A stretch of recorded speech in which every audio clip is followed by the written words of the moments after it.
Bom dia. Bom dia. Eu queria. Posso pôr e tirar? Mas já Não, eu não posso pôr e tirar. vai dar certo, pode ficar tranquilo. Não, eu quero praticar a saída quando você não tiver. Tá, vai.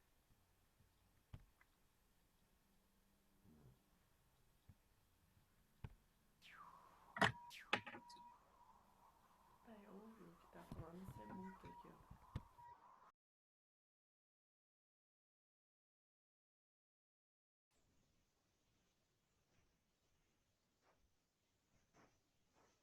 Professor?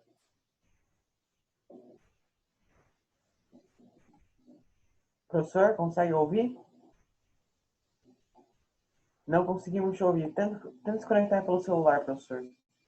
Tenta ligar o microfone ou ligar pelo celular. Não conseguimos te ouvir.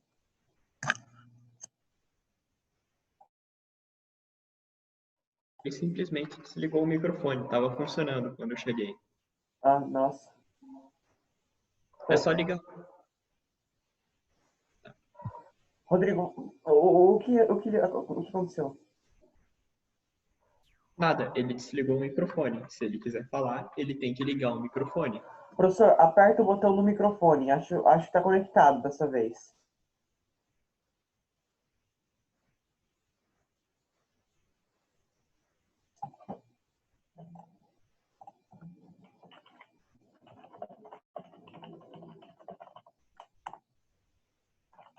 Bom dia. Bom dia. Ah, bom dia, estamos te ouvindo agora. Estamos te ouvindo agora. Não, é que Estamos te ouvindo. eu estava mutado para poder fazer um teste aqui com os slides. E aí eu sei que vocês estavam Ah, tá. preocupados. Que Mas tá bom. bom. Valeu, obrigado. Eu acho que na hora que vocês quiserem a gente pode começar. Tá todo mundo já na Não, aula? ainda faltam umas 30 pessoas, eu diria, que É. você começou mais cedo. E como é que você tá, Eduardo? Tá bom? Eu também. É. E cadê o teu pano de fundo aí? Não tem mais? Vamos ver o que posso colocar como pano de fundo. Ah, tem que ter o cenário, né, Rodrigo? E a Isabela? Tá bem, Isabela? Bom dia, Ana Luísa. Ô, cara, mas é assim, de repente, é só dar um clique aí e aparece um pano de fundo maravilhoso. É, Eu Eduardo. salvei bastante imagem já no pano de fundo aqui. Nossa, se eu tivesse É, bem essas literalmente é isso. habilidades. Como é que é, Rodrigo? Bem literalmente é isso. É só você selecionar qual você quer. Tá, depois vocês vão me explicar pessoalmente, porque eu, pelo amor de Deus, né? Pelo amor de Deus. Ah, Eu vou. achei. Ih, o que é isso, Eduardo? Nada. Nada. Eu vou tentar colocar, vou treinar aqui, tentar compartilhar com vocês aí, vou ver onde aparece aqui uns slidezinhos. Ah, agora eu tô entendendo. Foi a primeira vez que eu vou tentar, tá? Vocês estão me Tá ouvindo, Rodrigo? funcionando, eu tô vendo. É, Também tô vendo. porque eu não sabia também mexer nisso daqui, né? E, aliás, não sei, de vez em quando vai falhar aqui. Nós vamos tentando. Ó, tem um cachorro maravilhoso aí. Bom, moçada, deixa eu colocar aqui. Eu acho que eu vou deixar assim. Puxa, mas aí eu não consigo ver vocês falarem, né? O chat. Então deixa eu ir aqui no stop, depois eu volto. Giovana Schmidt, elegante também. Olha a Isabela Vilar. A Isabela Medeiros, com aquele cabelão maravilhoso. Impressionante essa mulherada bonita, né? Parecia os homens feios, né?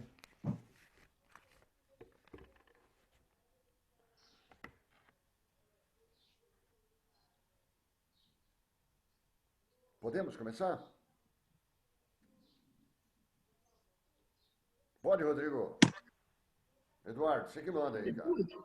Olha o Tem João Pedro. 27 pessoas, 28. É, 28, mas que hora que o pessoal entra? Geralmente 10 horas, né? Ora, mano, os Horário da caras são aula. você começou mais demais, hein? cedo. Começa, né, Isabela? Eu falei que tinha começado já a aula, só que não sei se ouviram no grupo.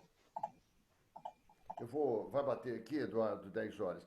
O que a gente vai ter que fazer aqui, hoje, eu acho que está gravando, né? A pedir também, assim como na semana passada, a gente fez uma revisãozinha dos últimos assuntos que nós trabalhamos juntos, e hoje eu queria fazer pedidos também da própria escola, uma revisãozinha dos sociólogos clássicos, que eu acho que vocês perderam um pouquinho e que são base para nós nos próximos estudos. Eu não sei se vocês lembram do Comte, do Durkheim, do Weber, do Marx. Eu não sei se vocês lembram da teoria deles. Alguém lembra? Lembra muito, Rodrigo? Eu lembro algumas coisas. É, O Conte, algumas ele era o partes. Eu também, Algumas algumas partes. coisas. positivismo, Ah, tá bom. Marx, Olha o Thiago, comunismo, ó. Ele é socialismo. o nome, o mais, eu acho. João, é isso aí. Então eu vou dar uma lembrada com vocês. Eu acho que a gente podia começar, que agora são 10 horas, aí já não tem mais porque o pessoal não tem entrado. Mas vamos lá. Aí é o Vinícius que grava para mim dar a chamadinha, é isso? É, né? Tá bom. O Márcio, né? É o Vinícius? É. Deixa eu falar para você, se puder, Vinícius, eu agradeço. Vou lembrar algumas coisinhas com vocês. Eu vi aí o Rodrigo falando de uma lembrança que ele fez aí em relação à origem da sociologia. Não sei se vocês se recordam. É rapidinho, moçada, meia horinha a gente acaba. O Vinícius que faz a chamadinha, né, Vinícius? Obrigado de novo, tá, cara? E eu me lembro que eu falei para você, olha, se você for dar uma olhadinha na origem dessa ciência, que é a sociologia, a gente está falando que a origem está lá em alguns momentos da história. Por exemplo, o iluminismo, a Beatrice, o iluminismo, né, que é aquela corrente filosófica que o professor de filosofia principalmente fala, o professor de história geral, porque o iluminismo, que atinge principalmente o século XVIII lá na Europa, ele trouxe para nós a ideia de racionalismo e de liberalismo. Então, a proposta da corrente, vamos nos apegar à proposta do iluminismo em cima de racionalismo. Tudo tem que ser explicado pela via científica. Então, quando o iluminismo ele exalta a ciência, começam a brotar inúmeras ciências. A economia, a geografia, a antropologia daqui a pouco, a sociologia. Em outras palavras, o iluminismo é uma das causas do surgimento da sociologia. Outro momento espetacular, é claro, o mais importante, é aquela Revolução Industrial, que começou com a Inglaterra por volta de 1760, de repente vai para a Bélgica em 1821, vai para a França em 1823, e aí explode a internacionalização dessa indústria na segunda Revolução Industrial. Então, como nós tivemos muitas transformações trazidas com a Revolução Industrial, urbanização, exploração sobre o trabalho, exploração sobre o trabalho da mulher, exploração de crianças, problemas ambientais, é muita transformação, e aí vem a ideia de realmente se firmar uma ciência tentando se antecipar a todos os problemas trazidos pelo industrialismo. Então a base estaria lá no iluminismo, que exalta a ideia de ciência, e aí vem a Revolução Industrial, trazendo transformações espetaculares, fazendo com que, na verdade, essa ciência se tornasse fundamental. Então a sociologia está na base da Revolução Industrial, ancorada na ideia do iluminismo. Tudo bem? E aí começam a aparecer esses pensadores clássicos. Daqui a pouco eu vou lá para o slide, então, de vocês, como, por exemplo, o primeiro. Né? Então, nós temos 4 clássicos, 4. O Auguste Comte, já vai aparecer para o seu slide que eu vou colocar. O Comte, que é um francês, não sei se você lembra, nasceu em 1798, morreu em 1857. O que é importante quando a gente fala de data? Porque o Comte, ele viveu, de certa forma, a industrialização da França. Assim como ele chegou a viver a Revolução Francesa.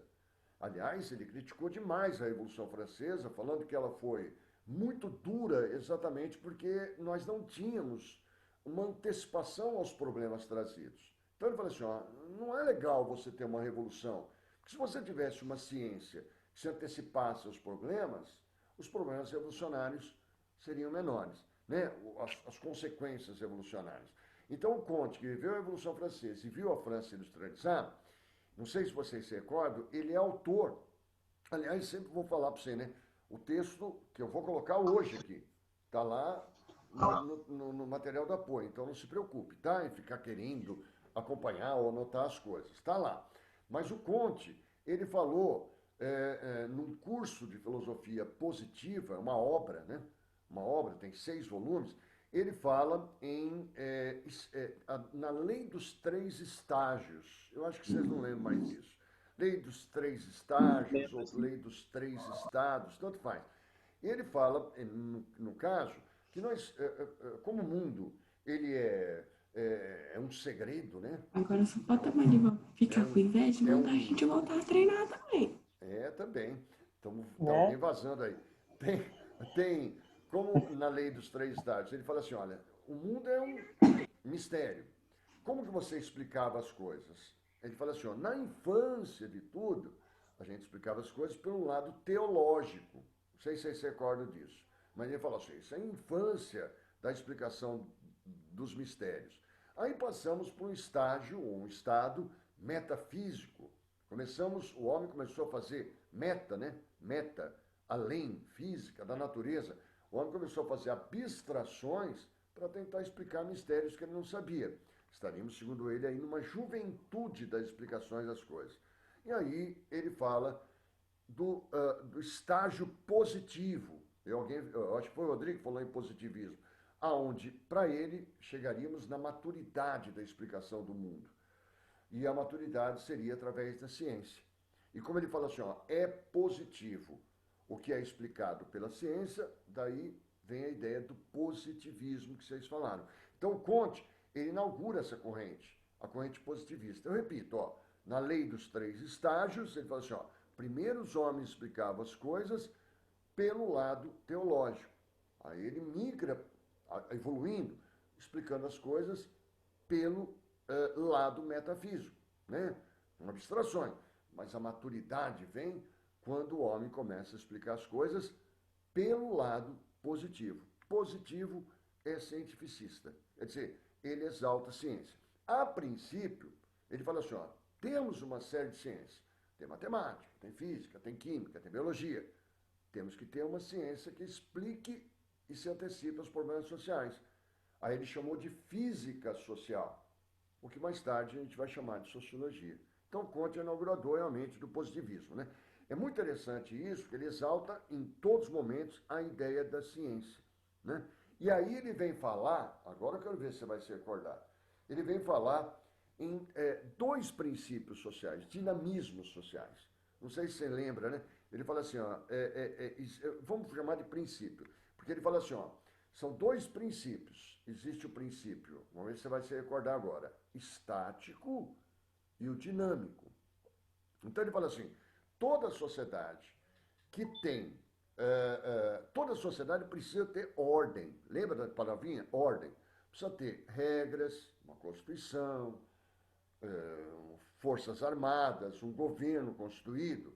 Se essa sociedade tiver esse governo, essas forças armadas, uma constituição clara, estaria no princípio estático, de ordem. Isso garantiria a manutenção dessa estrutura social.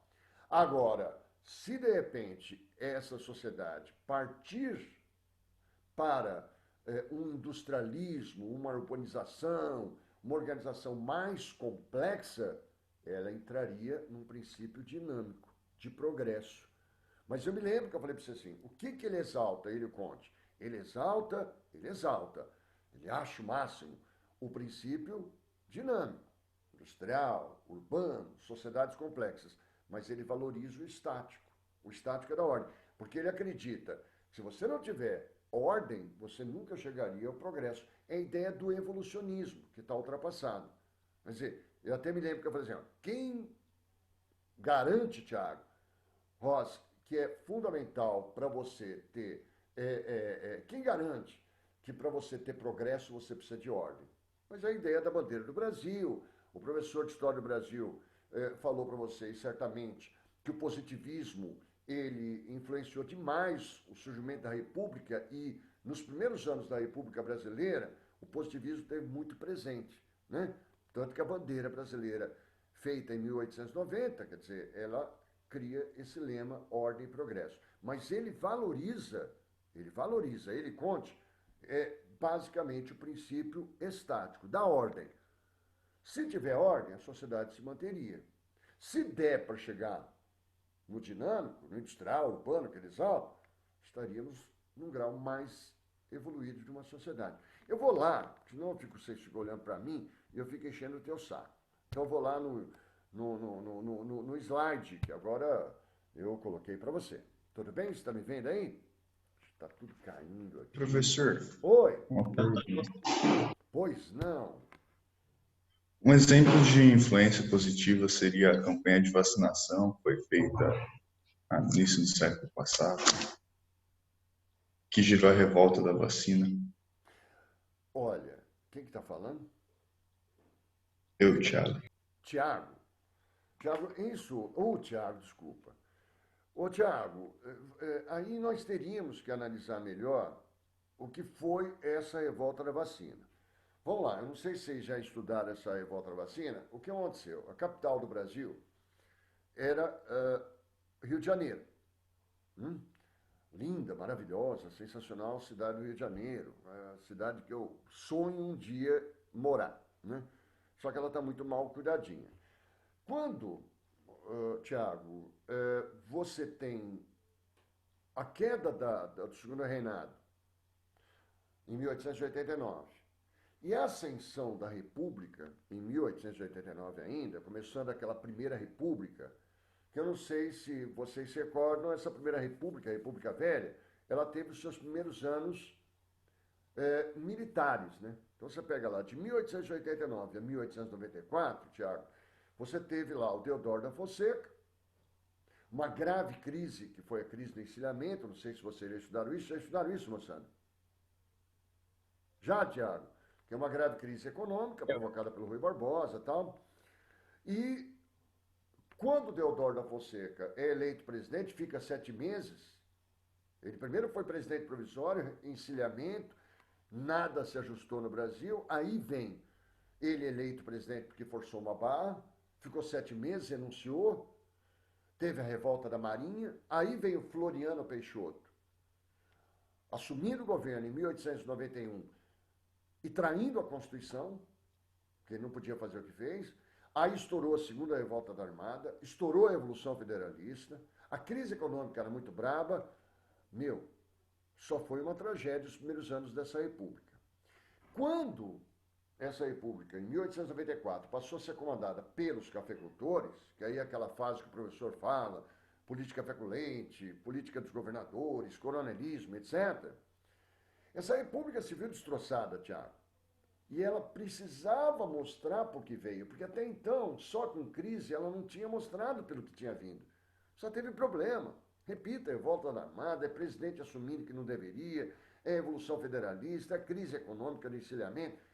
E aí você pegou a capital do Rio de Janeiro, que é a capital brasileira, capital federal, a época, e você precisava mostrar que a República era moderna. E aí veio a ideia de reurbanizar a cidade do Rio de Janeiro. Foi comandada pelo Francisco Pereira Passos, né, prefeito do Rio de Janeiro, que era o arquiteto. A cidade do Rio de Janeiro, reurbanizada, ficou linda e maravilhosa. Sensacional. Ganhou até o cunha lá, cidade maravilhosa. Porém, o que você fez com essa urbanização que você citou?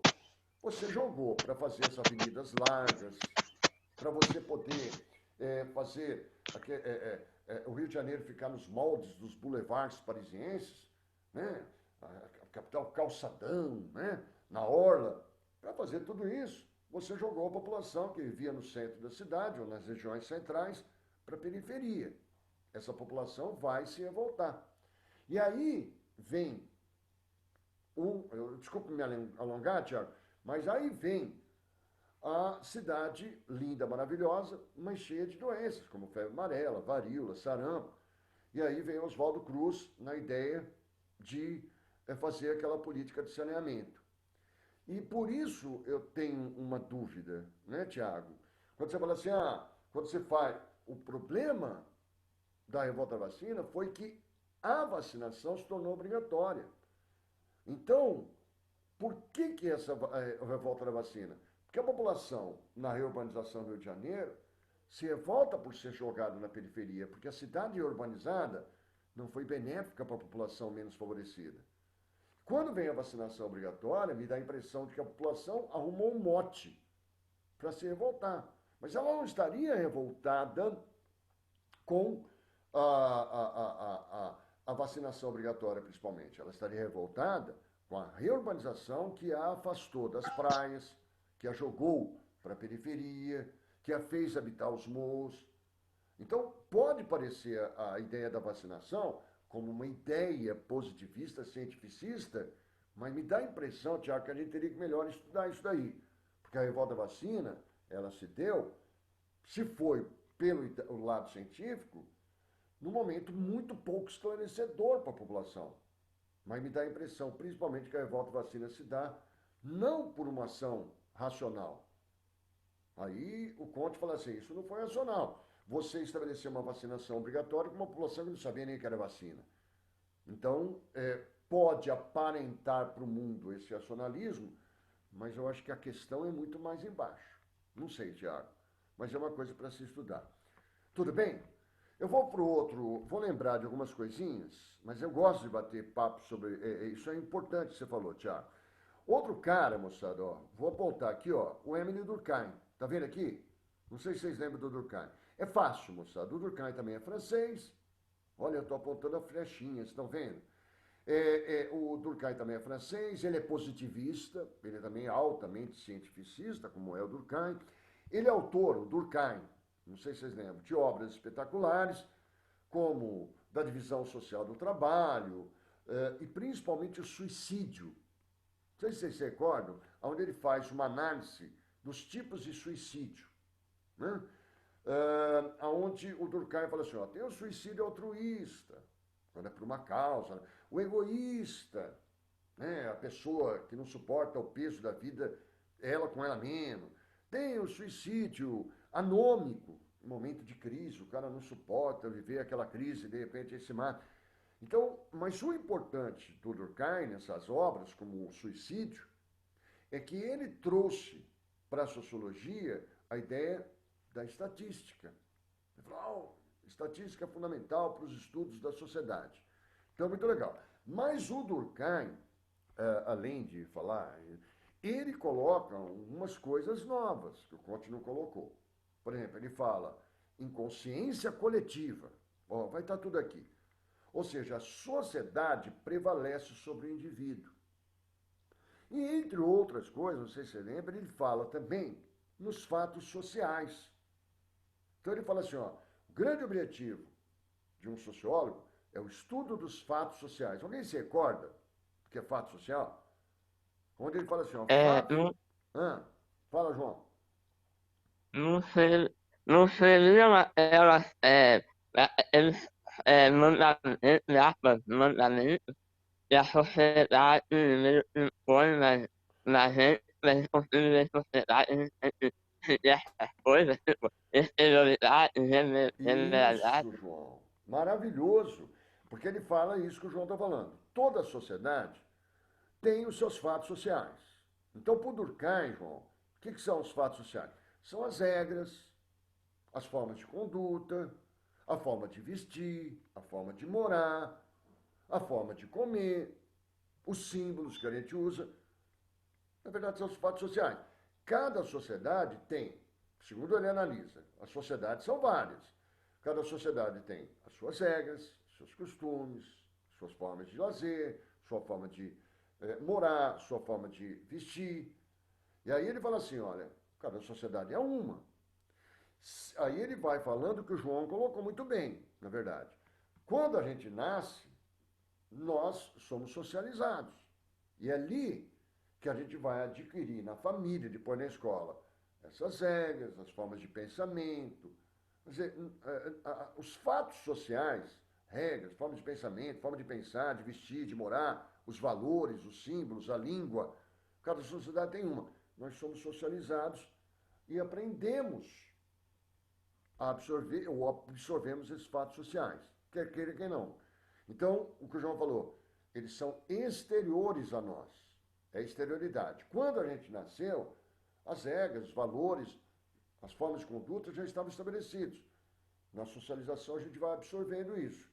Há uma exterioridade, há uma generalidade. Você pode não concordar com as regras, com as formas de conduta, mas, na verdade, a sociedade, ela leva em consideração.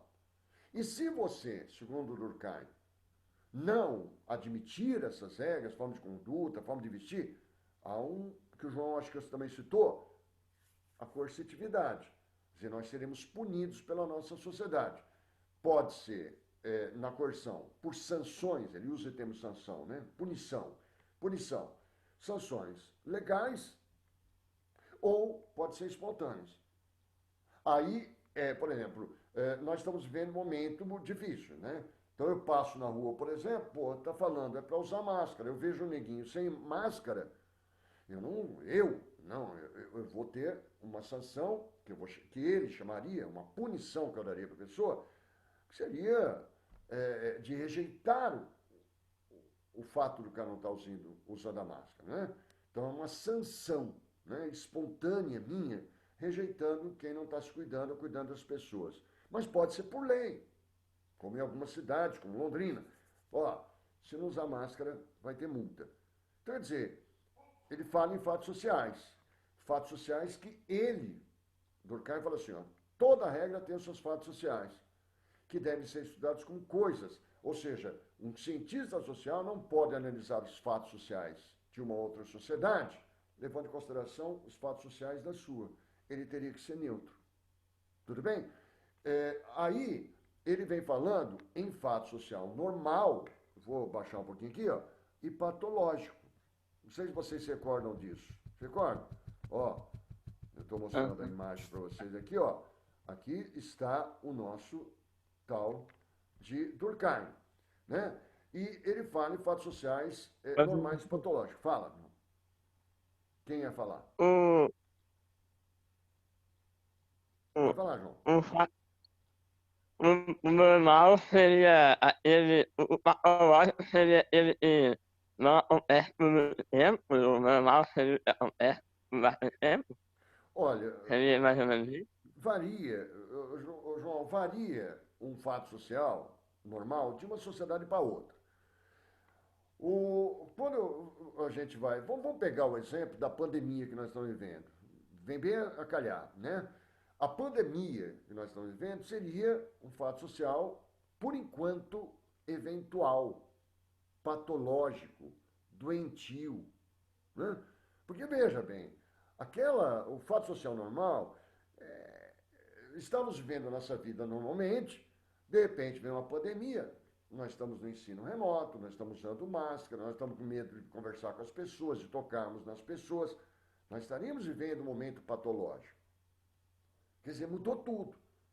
Isso não significa que é ruim, mas a partir do momento que isso perdurar, na verdade, vai vir a normalidade.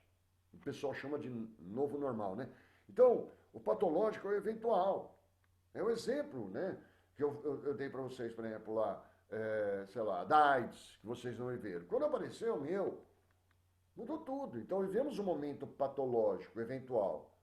A partir do momento que a gente absorveu isso, hoje nós temos remédio, nós somos menos preconceituosos, a maioria, mas já faz parte, é um fato social normal, que está generalizado na nossa sociedade. Então ele vem falando de fatos sociais. Então lembre-se, o Durkheim, a sociedade prevalece sobre o indivíduo, ele é positivista e fala em fatos sociais. E eu não sei se vocês se recordam, ele também fala em solidariedades. Esse cara aqui, ó. Solidariedade. Alguém lembra que é isso? Só estou repassando. Solidariedade. Hã? Tem a ver com a solidariedade mecânica. Isso, João. A solidariedade mecânica, eu estou passando os slides aqui, ó. Antes de falar disso, ó o Conte aqui, ó. Pus uma imagem para você, altamente cientificista. Ixi, eu não sei o que eu fui fazer aqui. Ele é altamente cientificista. Ah, falou que falta 10 minutos só. Altamente cientificista, ele é autor, o Conte, né? É bem feinho, do positivismo. Ele fala, antes de falar em sociologia, ele fala em física social, daqui o Conte, E aí vem lá, né, a ideia do positivismo do Comte. Os sucessores de Comte, não sei se está dando para lembrar muita coisa. Vem lá o Durkheim, né, ele é um método para a sociologia, vem dele, né, ele é altamente cientificista, e o Durkheim é aquele cara que fala em fato social e solidariedade. Quando o João estava falando assim, ó, solidariedade pode ser mecânica e orgânica. Ele não gosta, João, da mecânica. Mecânica, para ele, é pré-industrial, onde o coletivo sobrepõe o individual. O que quer dizer isso? Por exemplo, ele fala assim, ó, numa sociedade, a sociedade prevalece sobre o indivíduo. Numa solidariedade mecânica, é pior, porque é típico da área industrial. Né? Eu falei para vocês, por exemplo, eu estou no meio rural. Hoje não, né? Mas se eu estou no meio rural, eu falei para vocês, se o carro que eu tiver, se eu tiver de carro, quebrar, eu tenho certeza que na estradinha que eu pego lá, quebrou, primeira pessoa que passar vai me socorrer. Porque prevalece, entendeu? É uma tradição. Prevalece mais o espírito coletivo que o individual. É o exemplo do mutirão. Caiu a casa do caboclo, lá no meio rural, principalmente. Todo mundo vai lá para ajudar a reconstruir a casa. Essa é a mecânica, é a pré-industrial, onde o coletivo fica maior que o individual. Ele prefere o orgânico, que é o industrial. Tudo que é industrial eles adoram. Ele, o Comte, o Durkheim, né? Que é o industrial. Cada um fazendo uma coisa, mas todo mundo se completando. Pelo menos o individualismo, um individualismo mínimo, se mantém. Então, eu vou dizer para vocês, o médico e o agricultor. Alguém lembra disso? Quando o médico, numa sociedade industrial como a nossa, urbana, ele está fazendo a sua medicina, ele está fazendo a medicina primeiro para ganhar dinheiro, para comprar o que ele não produz. E o agricultor está produzindo a comida para vender, inclusive para o médico. Cada um faz uma coisa, mas é uma solidariedade. Mesma coisa na escola. O professor, quando ele está dando aula para você virtual, que ele acha chato, mas ele está dando, porque ele precisa tirar a grana dele. Você está aí, porque você está pensando em você para passar lá no Enem, no vestibular, não sei queira. Mas cada um buscando o seu, mas todos se completando. Esse seria o orgânico, uma divisão muito clara do trabalho, onde prevalece alguma coisa do indivíduo. Alguém quer falar alguma coisa? Ó, fatos sociais, solidariedade. Tem muita coisa do Comte, o Durkheim, ele fala em estado de anomia. Não sei se vocês lembram que a anomia vem do grego, né? Ausência de normas. Anomia. Ausência de normas. Por exemplo, eu estava falando, aquele cara, por exemplo, que não está usando máscara, ele estaria, segundo o Durkheim, num estado de anomia. Ele não está respeitando as regras. Para ele tá pouco... Aquele cara que estava em festa, numa época de pandemia, esse grupo estaria numa condição de anomia, de inadequação às regras estabelecidas. Né? Isso é uma anomia, né? A ausência de regras, muitas pessoas fazem isso. Aí vem, só porque o meu tempo está terminando, antes de falar de Marx, eu vou apontar para o Weber. Eu não sei se vocês lembram do Weber, né? Não, esse é o Marx. O Marx, moçada, então vamos lá do Marx. O Marx é aquele autor do materialismo. Esse cara aqui, ó, clássico. Do materialismo, ele tem a visão do capital, principalmente no Manifesto Comunista que ele fez com Engels, né? Vocês veem muito filosofia. Acho que o Marx é mais tranquilo. Mas ele, dos sociólogos clássicos, ou dos pensadores, né? Ele é o mais radical. É o que propõe uma teoria e pede uma revolução. Então, o Marx é aquele cara que materializa a história. Ele fala assim, ó, somos o que somos, não sei se você lembra disso, pelo modo de produção vigente. A gente só valoriza o que a gente valoriza, pensa o que pensa, sonha o que sonha, veste o que veste, por causa do modo de produção capitalista. Se vivêssemos do modo de produção primitivo lá do indígena, vestiríamos ou não de forma diferente, pensaríamos de forma diferente, teríamos outros valores, outros sonhos, etc. Né? Então, o Marx fala materialismo histórico. Somos o que somos pelo modo de produção vigente. Se estivéssemos no modo de produção feudal, seríamos diferente, no escravista, no asiático. Tudo bem?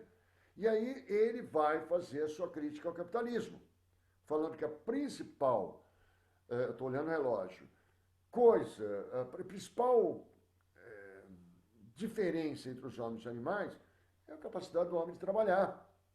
Mas que, no modo de produção capitalista, esse trabalho é absorvido como lucro por um patrão, por um proprietário. Ele condena, é a mais-valia, não sei se vocês recordam disso. Então, ele vem falando aqui em duas classes sociais, proprietários e não proprietários, no fim do capitalismo, na proposta socialista, ele fala na ideia da coisificação do homem, do trabalho, ele vem falar em alienação, é tudo Marx.